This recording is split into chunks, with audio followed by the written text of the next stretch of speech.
Pongalur Manikandan sir இப்போ அவர் திமுக கூட்டணியை பொறுத்தவரை காங்கிரஸ் வெளியே போவதற்கு எந்த விதமான வாய்ப்பும் இல்லை அப்படின்றாரு. ஆனால் இப்போது பாட்டாளி மக்கள் கட்சியின் அன்புமணி பிரிவு அதிமுகவில் இணைந்திருப்பதும் முழுமையாக பலனளிப்பதில் சிக்கல் இருக்கும் என்பதற்கு அவர் இந்த 10.5% கடந்த முறை அறிவித்து அது நிறைவேற்றப்படாமல் போய் இன்றும் அது மீண்டும் ஒரு கோரிக்கையாக அப்படியே ஒரு திருசங்க நிலையில் இருக்கக்கூடிய சூழ்நிலையில் பாட்டாளி மக்கள் கட்சியின் வாக்குகள் முழுமையாக அதிமுகவுக்கு கிடைக்குமா?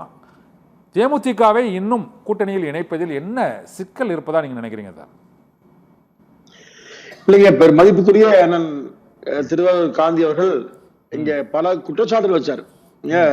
10.5 பத்தி நிறைய சொன்னார். அதாவது நடைமுறையா சொன்னார். அவர் நடைமுறையா வந்தது இல்ல, நடைமுறை சொன்னார். ஆமா, இல்லைங்க, எடப்பாடியார் மீது பல குறைகளை சொன்னாரு, குற்றம் வச்சார். சரி, அதாவது துரோகம் பண்ணாங்க சொன்னார். அது என்னங்க 10.5 கொடுத்தாங்க, ரைட். என்ன சொல்லி கொடுத்தாங்கன்னா சட்டமன்றம் மிக தெளிவாக 6 மாத காலத்திற்கு ஒரு குழு நியமனம் பண்ணாங்க. சரி, அந்த கமிஷன் ஒண்ணு. அந்த கமிஷன் அறிக்கையாட்ட பிறகு சாதி வாரியாக கணக்கெடுப்பு நடத்தி எல்லா சமுதாயத்துக்கும் உரிய இடஒதுக்கீடு வழங்கப்படும் சேர்த்தே சொன்னாங்க. ஒன்று. இரண்டாவதுங்க, நான் என்ன கேக்குறேன், அதாவது இந்த 10.5 வட தென் மாவட்டங்கள்ல திமுகவால் பொய் பிரச்சாரம் செய்யப்பட்டது. அப்போ அந்த பகுதி மக்களை குழப்பி இந்த பகுதி மக்கள் வாக்களிப்பதற்காக திமுக திட்டமிட்டு செஞ்சது ஒண்ணு.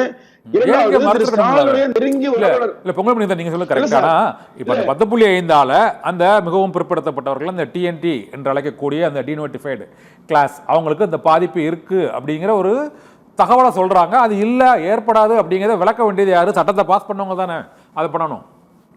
இல்ல, நீங்க நல்லா சொல்லுங்க. தேர்தல் காலம்ங்க, யாரா இருந்தாலும் யோசிப்பாங்க. அதாவது நீங்க தெக்க இங்க பண்ணா அங்க குழப்பம், அங்க பண்ணா இங்க குழப்பம், மறக்க முடியாத விஷயம் தான். அதாவது சாதிவாரியா கணக்கு நடந்து எல்லோருக்கும் வழங்கக்கூடிய நிலையை எடுத்ததுதான் அந்த முறையை. அதுல திரு ஸ்டாலினுடைய நெருங்கிய உறவினர் அவர் தான் உச்ச நீதிமன்றம் வரை வழக்கு போட்டு இந்த இடஒதுக்கீட்டை வழங்கக்கூடாது தடைவானது அவர் தான். இது காரணமே திரு ஸ்டாலின் தான். திமுக ஏன் பண்ணல? இப்போ நீதிமன்றத்துக்கு போனாங்களா, ஏன் பண்ணல? இப்ப இது ஒரு காரணம், எல்லாரும் புரிஞ்ச விஷயம். அடுத்து நீங்கள் அரசியலா கேட்டது, அதாவது மருத்துவ அவர்கள் மேலும் மரியாதைக்குரியவர், அவரால் உருவாக்கப்பட்ட இயக்கம் பாமக. அதனால இன்றைக்கு அரசியல் சூழ்நிலை என்பது திமுக வேண்டாம் என்று மக்கள் வெறுத்துக் கொள்கிற நிலையில இன்னைக்கு அன்புமணி ராமதாஸ் அவர்கள் மிக சரியான பாதையில பயணித்து திமுகவை தோற்கடிக்க வேண்டும் என்ற நிலைப்பாடு உறுதியா இருக்கார். அதுதான், அது சரியான பாதை. கரெக்ட் தான். ஆனா திருவாரூர் காந்தி சார் என்ன சொன்னாருன்னா, அந்த பாட்டாளி மக்கள் கட்சியும் இந்த துணை அமைப்பு வேறு அமைப்பாக இருக்கக்கூடிய அந்த வன்னியர் சங்கம் என்ற அமைப்பு வந்து டாக்டர் ராமதாஸ் தான் இருக்கு. அவங்க தான் வாக்குகளையும் ஆதரவையும் தீர்மானிப்பாங்க. அதனால முழு ஆதரவு கிடைப்பதற்கான வாய்ப்பு இருக்குமா? நீங்களும் பயணிச்சிருக்கீங்க அவரோட இணைந்து. சும்மா நடுநிலையா சொல்லுங்க. நீங்க வன்னியர் சங்கம் இல்ல, வன்னியர் சங்கத்தின் பெயரை அங்க பயன்படுத்தினாலும் அந்த வன்னியர் சங்கத்தை ஏற்பவர் எல்லாமே பாமக மெம்பரா மாறிட்டாங்க, தொண்டர்களா மாறிட்டாங்க. வன்னியர் சங்கமாவே இருந்ததுன்னா ஜாதி கட்சியை பயன்படுத்தலாம். அது ஜாதி அடிப்படையில் இல்ல, பாமக அரசியல் மாறிடுது. அப்போ அரசியல் தொண்டர்களாக அவர்கள் மாறி ஒரு முக்கியமான ஆயிடுச்சுங்க. எல்லோருமே பாமக பின்புலத்துல சொல்லுங்க சார், சொல்லுங்க. சொல்லுங்க. இல்ல, அதாவது அப்புறம் சொல்லுங்க. இப்போ திரு அன்புமணி ராமதாஸ் அவர்கள் வேகமாக திமுகவை மிக வேகமாக விமர்சிக்கிறார்.